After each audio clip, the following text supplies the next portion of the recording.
미국 주식은 묻어두기만 하면 무조건 번다더라. 이 말을 철석같이 믿고 투자를 시작했는데 정작 내 통장은 마이너스입니다. 왜 내가 사면 차트는 하락하는 걸까요? 이 영상을 통해 여러분은 딱 두 가지 확실히 얻어갈 수 있습니다. 첫째, 내 계좌가 시장 수익률을 쫓아가지 못하는 진짜 이유를 파악하게 됩니다. 둘째, 불안할 때마다 손절하게 만드는 내 뇌의 본능적 오류를 끊어내는 법을 알게 됩니다. 매일 습관처럼 증권사 앱을 봅니다. 출근할 때도, 점심 먹을 때도, 화장실 갈 때도 수익률을 체크합니다.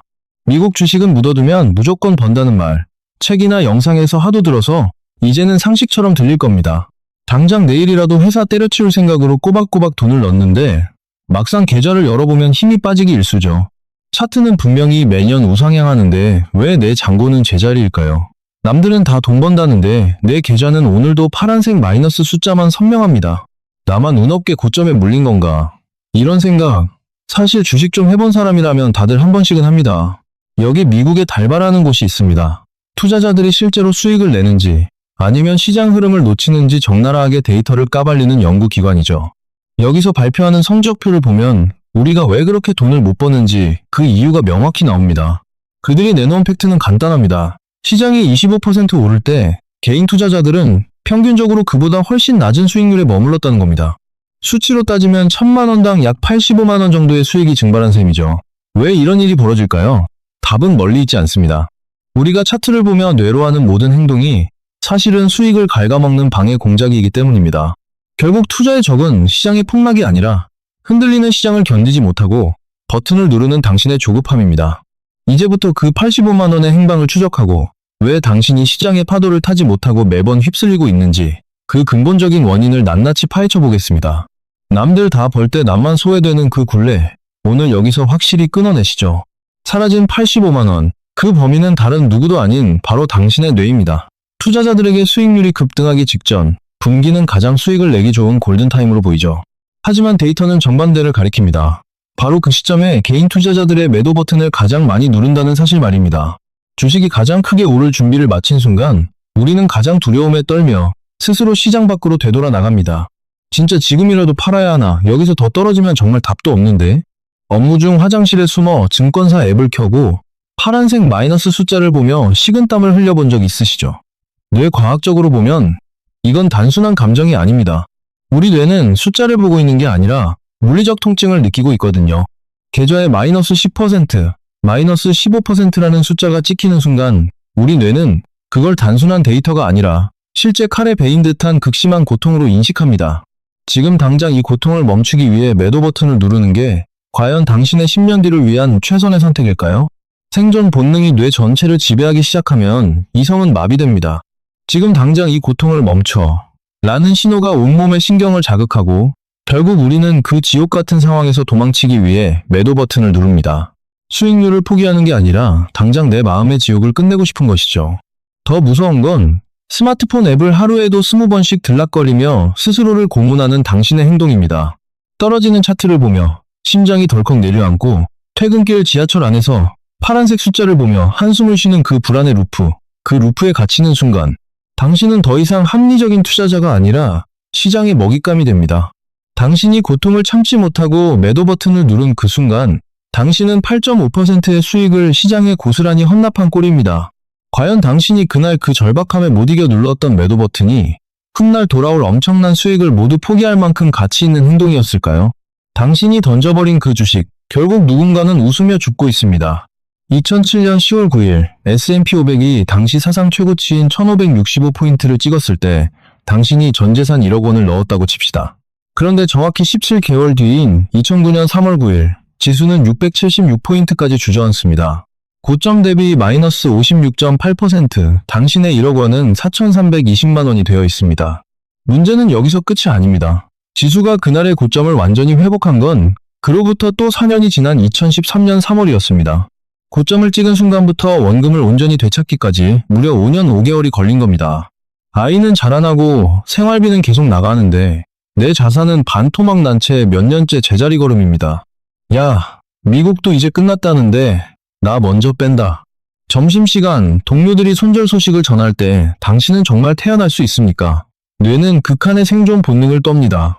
지금이라도 남은 돈이라도 건져야 해. 이게 에스컬레이터를 거꾸로 내려가는 것과 똑같습니다.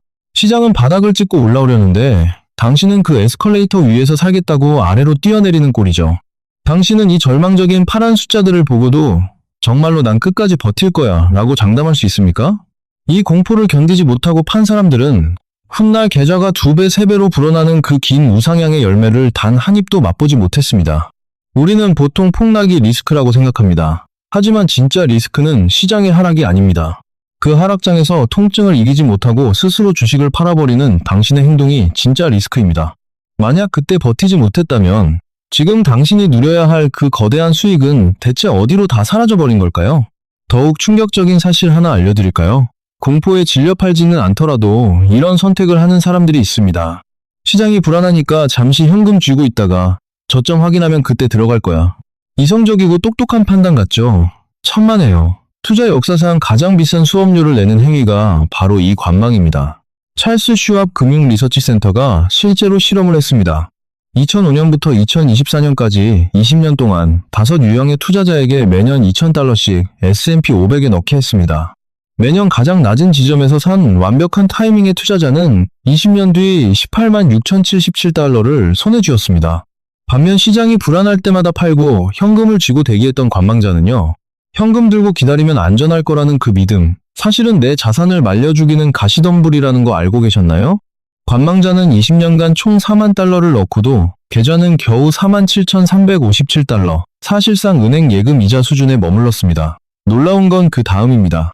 매년 하필 그 해의 최고점에서만 주식을 샀던, 그러니까 타이밍을 최악으로 못 맞힌 투자자조차 $151,343를 손에 쥐었습니다. 원금의 3.7배가 넘는 수익입니다. 관망자와 최악의 타이밍 투자자, 이 둘의 격차는 3배가 넘습니다.